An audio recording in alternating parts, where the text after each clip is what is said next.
सजगता के कई सारे तल हैं। पहला तल है कि जब तुम बाहरी संसार के प्रति सजग होते हो, बाहर क्या चल रहा है, बाहर किस तरह से परिवर्तन घट रहे हैं, तुम इस सारे परिवर्तन के प्रति जब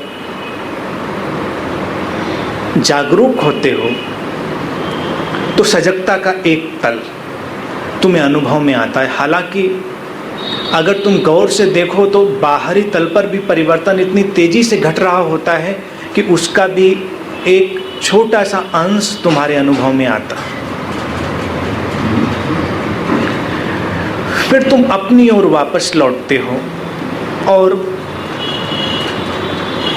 अपनी क्रियाओं, अपनी अभिव्यक्तियों, अपने एक्शन और अपने एक्सप्रेशंस के प्रति सजग होते हो। ये दूसरा तल है, लेकिन ये भी तुमसे बाहर है। फिर और गहरे जब तुम आते हो तो अपने भीतर उठती भावनाओं, अपने भीतर उठते विचारों और अपने भीतर उठती ऊर्जा की हलचल के प्रति सजग होते हो। ये तीसरा तल है और गहरा। लेकिन फिर एक चौथी घटना घटती।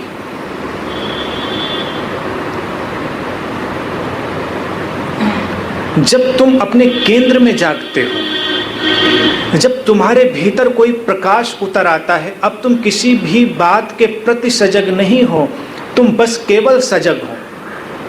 तुम मात्र सजग हो और वहां से जीवन को जी रहे हो, समग्रता के साथ, पूरे बोध के साथ और जागे हुए। एक और संबुद्ध मित्र लाओ त्से इसी प्रकार के जीने को वेई वू वेई कहते हैं।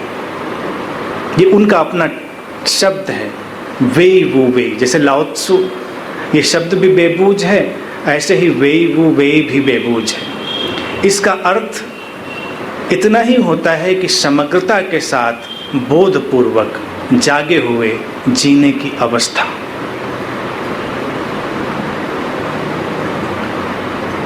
अब क्या हम समग्रता के साथ जीते हैं? क्या हम बोधपूर्वक जीते हैं? हम कितने जागे हुए हैं?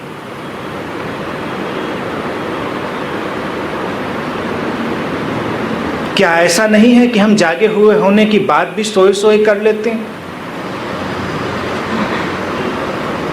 और तुम क्यों न कर लो सोए सोए जागे हुए होने की बात भी, क्योंकि करने वाला तो तुम्हारा मन है। मन के माध्यम से ही सब कुछ घट रहा है।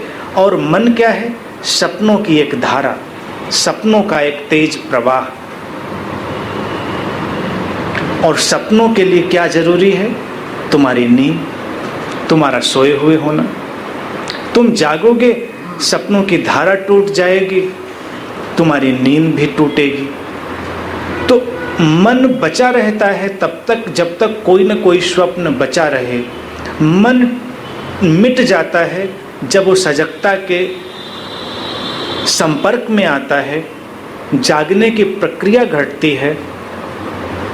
लेकिन मन इतना प्राचीन है कि वो कभी नहीं चाहता कि वो मिटे, तो वो पूरा संघर्ष करता है, तुम्हें सपनों पर सपने दिए चला जाएगा। और मैंने जिन पहले दो आयामों की चर्चा की आंतरिक शक्ति में, विचार और ऊर्जा, ये तुम्हारे मन के तल पर किए गए गहनतम प्रयोग हैं। विचार के माध्यम से तुम मन की सृजनात्मकता की अंतिम अवस्था को स्पर्श कर सकते हो। ऊर्जा के साथ तुम और गहराई में प्रवेश कर सकते हो। लेकिन अभी मन बना रहेगा, वो जीवित रहेगा। इसीलिए सजगता बड़ी घबराने वाली बात होती है। वस्तुतः सजगता की बात में रुचि जरूर है, लेकिन सजग होना कोई चाहता नहीं।